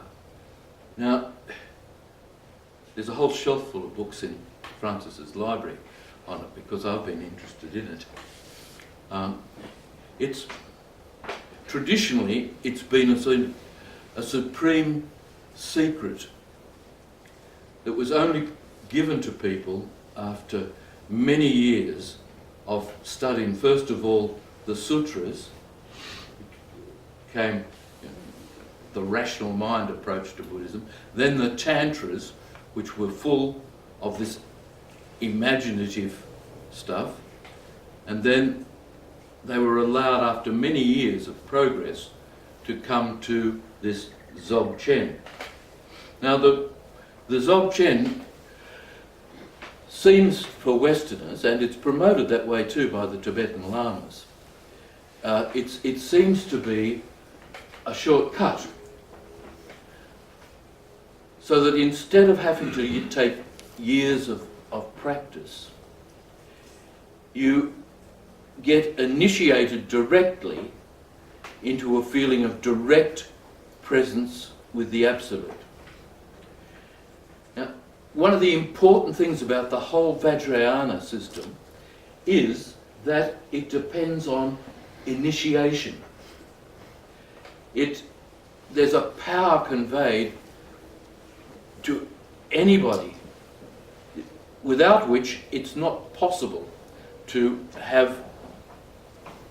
make any progress in a legitimate way in Vajrayana. It's always connected in some way with a founder, Padmasambhava or somebody else, who has had a vision given to him of the Sambhogakaya. It might be a Deva or a Dakini, it might be some awful demon, but it's a vision of power. If you've ever read Carlos Castaneda's books, which was about a Central American shaman, you remember how important the initiation is and the visionary side of things there in that tradition that Don Juan represented in those books, which was big time for most of us in the 1960s and 70s. But this initiatory thing is very important, because then, only through that, is the genuine experience transmitted by the Lama to the student.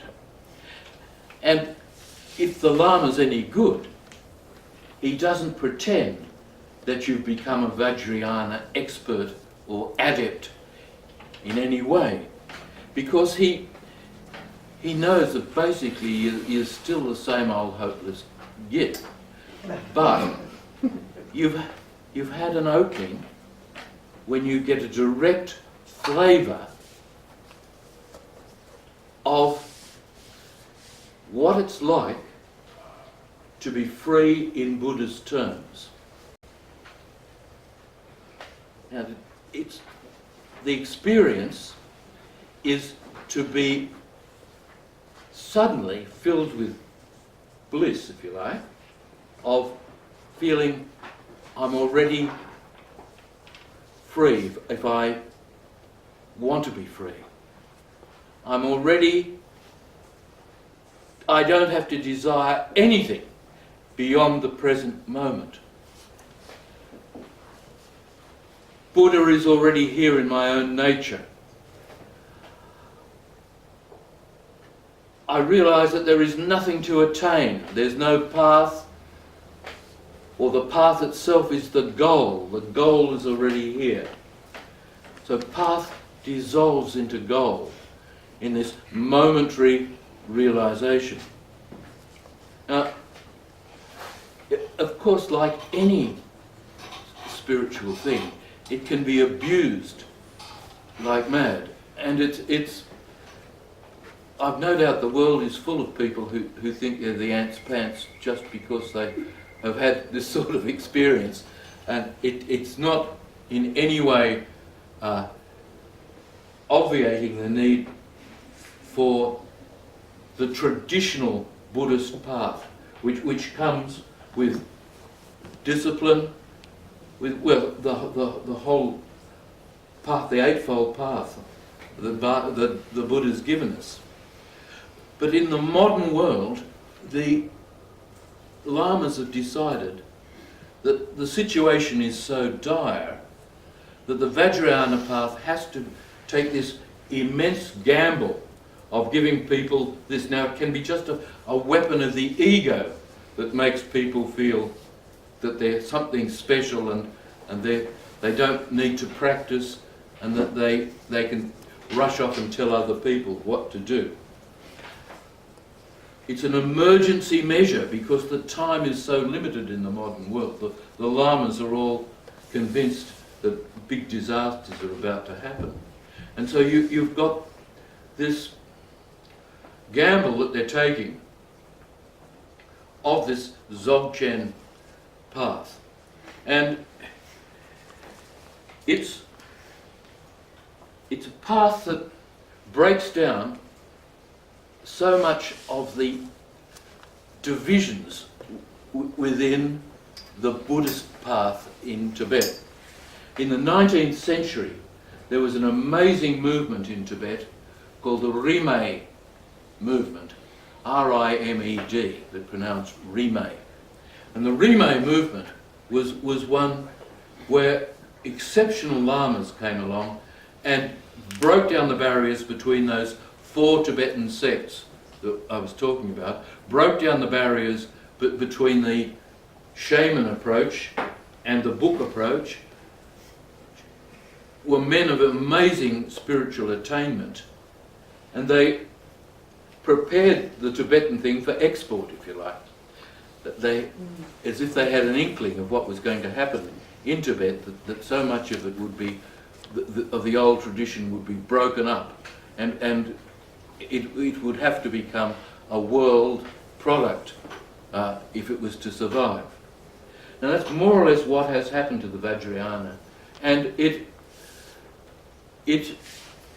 seems to be, I mean, it's not as if the modern world's obsessed with progress.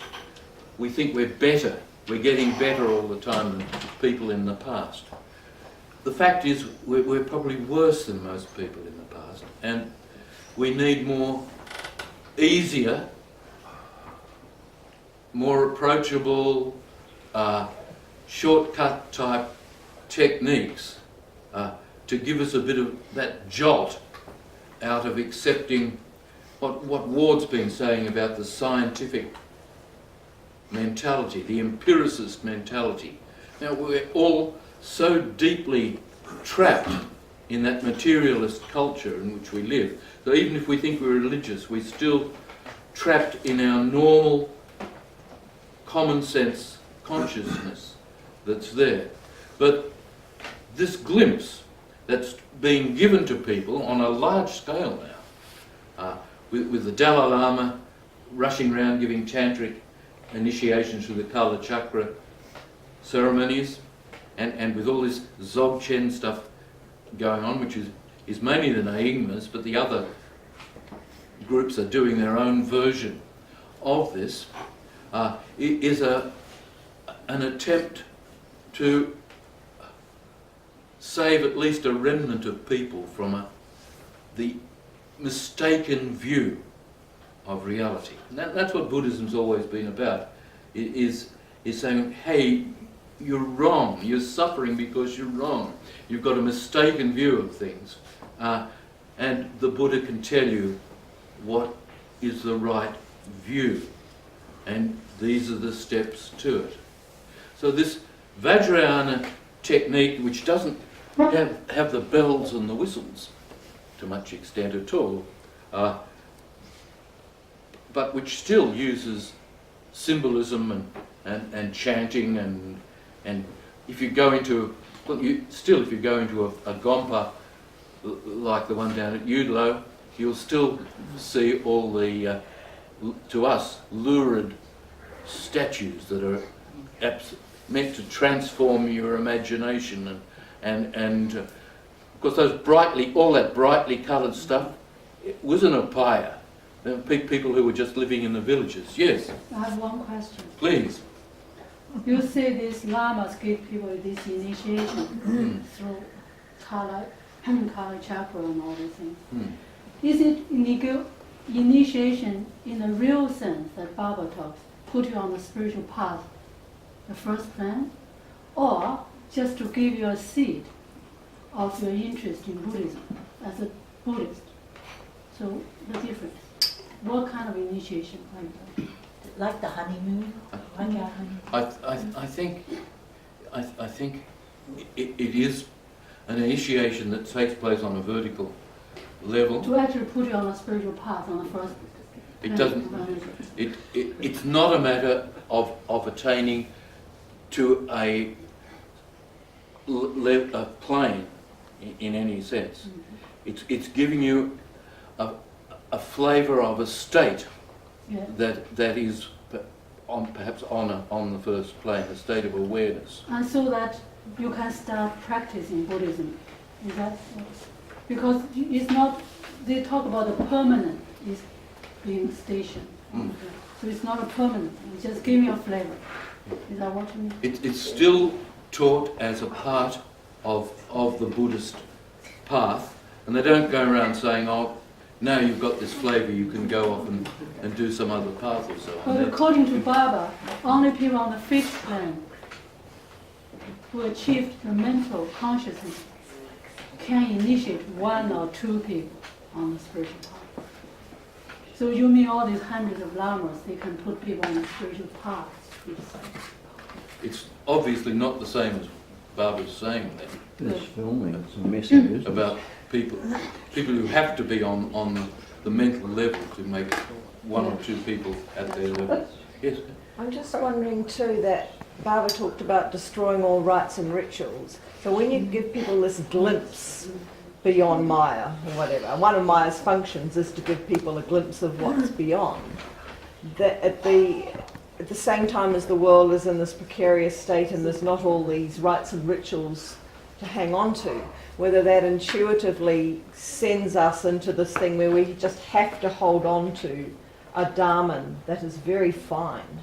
Because it's very fine, because we don't have a school to attend of practice in a monastery or something, or a church or something that's solid.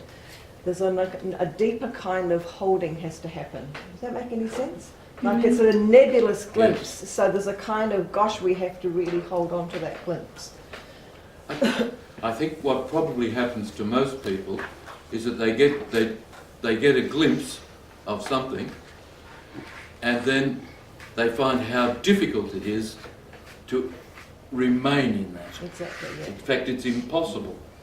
So they then have to start using the path that the Buddha, or for that matter, another avatar, has shown to them, whether it's guru yoga, devotion to devotional path, bhakti path, of course, is one way of trying to remain in touch with that sort of experience. And lots of other traditional paths as well. Baba, of course, has said for most people the bhakti path is the one that's going to be most possible.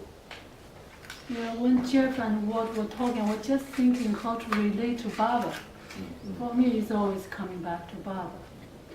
And it's interesting that Lord Buddha himself, initially he was teaching this early Buddhism. It's very much like Baba's new life. When Baba was asked, how do you describe the new life? Baba said, renunciation, renunciation, perfect renunciation. So that's what the early Buddhists do. And then the Bhakti path is a bit like the transformation later, like the Vajrayana. But there is a transformation of energy. But Meher Baba used Bhakti Yoga, the path of love and service, Karma Yoga and Bhakti Yoga. Baba calls it sublimation. So sublimation of our, whatever we have, the negative energy into serving Baba. So Baba gave us both. Would you say that renunciation, new life is quite like the Raj Yoga in the early 20s?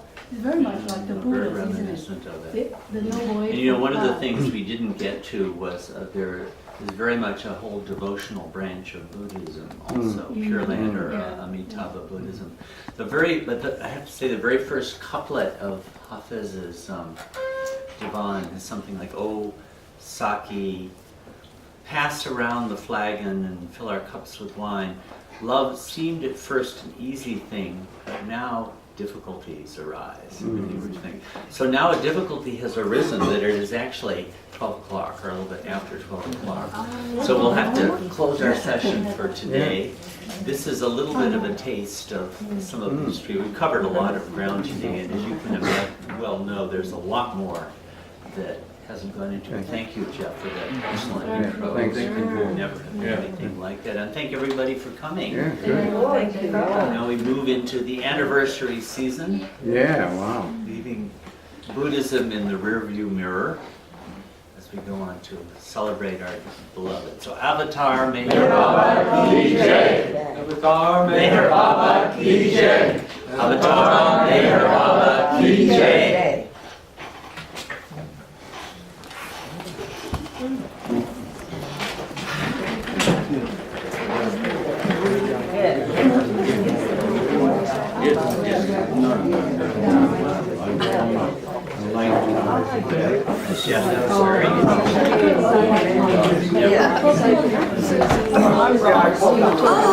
It's fabulous. Thank you. Were you asking because you requested